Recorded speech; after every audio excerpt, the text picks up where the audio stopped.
কেন্দ্রীয় মন্ত্রী বিজেপি নেতা অনুরাগ ঠাকুর, আমরা একবার শোনাবো দর্শকদের।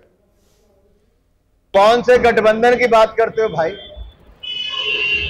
घमंडिया गठबंधन का, जहां घमंड और अहंकार सिर चढ़ के बोल रहा है, एक नेता दूसरे नेता से बात नहीं करता है। पश्चिम बंगाल में चौधरी साहब कुछ कहते, ममता दीदी कुछ और कहती, तीसरा कुछ और कहता है। ये आपस में ही ना सुर मिलते ना ताल मिलता है। और हमने पहले दिन ही कहा था, ना इनका नेता है कोई, ना नीति है, और नीयत में खोट तो पहले दिन से ही नजर आता था। और मैं फिर कहता हूं, ये घमंडिया गठबंधन ये कहीं का नहीं हो सकता।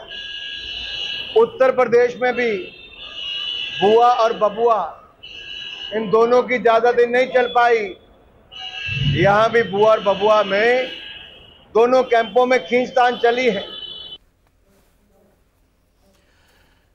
এ বিষয়ে কথা বলবো, আমাদের সঙ্গে রয়েছেন আমাদের পলিটিক্যাল এডিটর আশিস চট্টোপাধ্যায়। আশিস দা, যেটা আপনার কাছে জানতে চাইবো যে কেন্দ্রীয় মন্ত্রী অনুরাগ ঠাকুর তিনি খুব স্পষ্টভাবেই এই জোটের নিয়ে যে বিভিন্ন রাজনৈতিক দলগুলি রয়েছে তাদের মধ্যে যে সম্পর্ক তা নিয়ে প্রশ্ন তুলে দিয়েছেন। অধীর রঞ্জন চৌধুরী মমতা বন্দ্যোপাধ্যায়ের বিরুদ্ধে বা তৃণমূল কংগ্রেস সম্পর্কে যে বক্তব্য রাখেন, বা একই রকমভাবে তৃণমূল কংগ্রেসের যে বক্তব্য কংগ্রেস সম্পর্কে, সেই বিষয়টি যেমন রয়েছে তার সঙ্গে সঙ্গে নীতি এবং নেতা দুটি নিয়েও প্রশ্ন তুলেছে। তারই মধ্যে আজকে আমরা দেখতে পেলাম তৃণমূল কংগ্রেস সেখানে যাচ্ছে না, সেই বৈঠকে অংশগ্রহণ করছে না, ভার্চুয়াল বৈঠক হলেও সেখানে অংশগ্রহণ করছে না। কতটা আলটিমেটলি এই জোটের সারবত্তা কতটা থাকবে?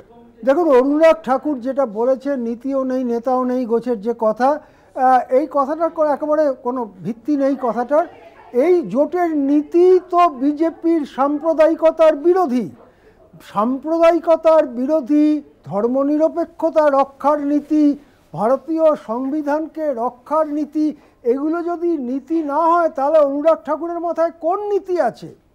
কোন নীতি আছে বিজেপির মাথায়? তারা কি এই সংবিধান বদলে দিয়ে হিন্দু রাষ্ট্র করাটাকেই নীতি বলে মনে করেন? হ্যাঁ, নেতা একজন প্রধানমন্ত্রী হয়ে যাওয়ার পরে তার মুখটা সামনে থাকে, কিন্তু এরকম বারবার হয়েছে মুখ সামনে থাকলেও সেই নেতা টেকেননি, ঝড়ে উড়ে গেছেন।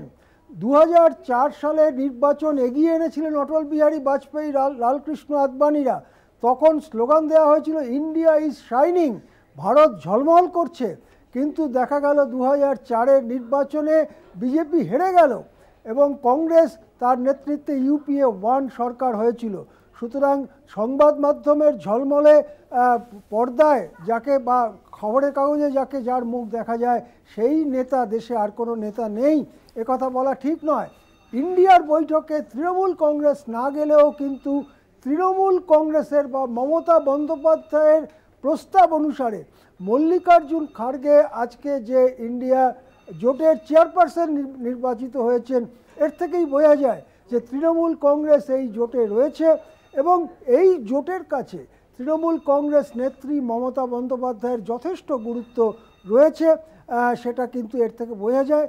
আর নীতিশ কুমারের আহ্বায়ক হওয়ার প্রস্তাবটি যেহেতু নীতিশ নিজেই ফিরিয়ে দিয়েছেন, সুতরাং এখন আর নীতিশ কুমারকে নিয়ে চর্চার প্রয়োজন নেই বলেই আমাদের মনে হয়। অঙ্কুর, ধন্যবাদ। আমাদের সঙ্গে ছিলেন আমাদের পলিটিক্যাল এডিটর আশিস চট্টোপাধ্যায়।